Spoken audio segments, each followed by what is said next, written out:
So one of the things that is very important when you're getting ready to weave your Baltic trim is you want to pick out the proper threads.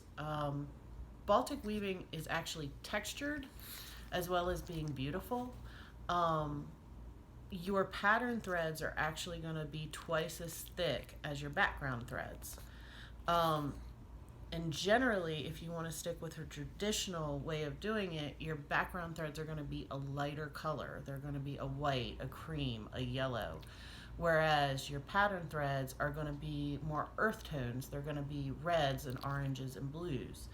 To give you some example, what I've picked out for this particular pattern that we're going to be doing is my background thread, which is a lace weight, and then my my actual pattern thread, which is going to be a normal weight. And so these are going to be the colors that I'm going to be using.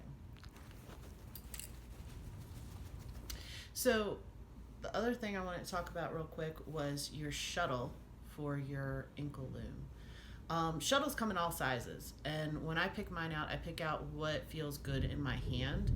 Um, they don't have to be a specific length or width or anything to actually get your weaving done.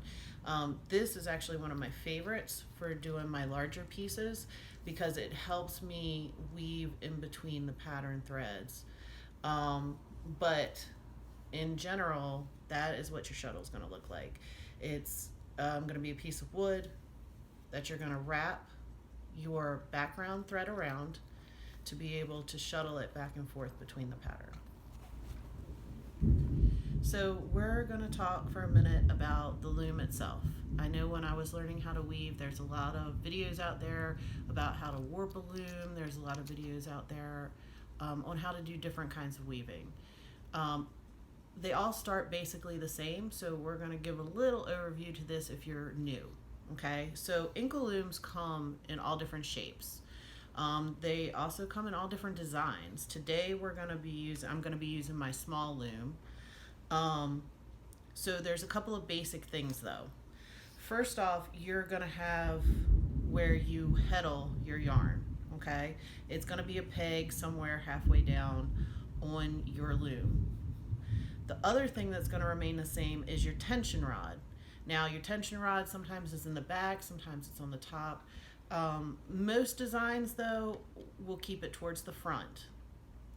And then, of course, you have your pegs. Your pegs are actually what determine how long your trim is going to be. This loom yields about 1.5 yards of trim for me. I have a bigger one that yields about 3 yards. So however many pegs you have is going to determine the length of your trim on an ankle loom. The other cool thing is if you don't need that much trim, you just need a little bit, you can actually not wind it around some of these pegs and just get a smaller trim. However, I like doing it around all of them. And I do. So yeah, that's the basic parts of your loom. So one of the other things I wanted to talk about was how to make your actual heddles for your ankle loom. This is a tall loom, so it only requires me to loop my thread around where I'd be placing my heddle and the top peg. Some looms that are wider or shorter, you would actually make a triangle up to here. And the reason why you do that is because this is going to be half, when you actually go to heddle things, it's going to be half the size. So you want to remember that because you're doubling it over. And we'll get into that a little bit more when we actually get into warping the loom. So to actually make it, you're going to cross your thread once, and then you're going to do it again twice, and you're going to pull it tight, and then you're going to knot it. And I like to give it a good tug to make sure that it's knotted really well.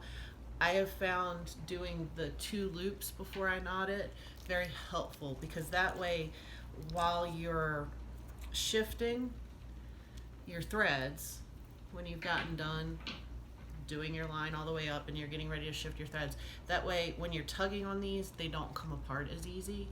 So you always want to do those 2 loops and then pull the knot tight. And you're gonna want to do these before you start warping your loom. It just makes it easier. When I first started out, I actually did it where I was doing the heddles as I was warping the loom, and it just, trust me, it doesn't work out that well. So you want to get these done first, and you can keep them. I've had this set for probably about 6 months. So, you just want to get them done, get them fixed, and then, like I said, you can keep them for the next project.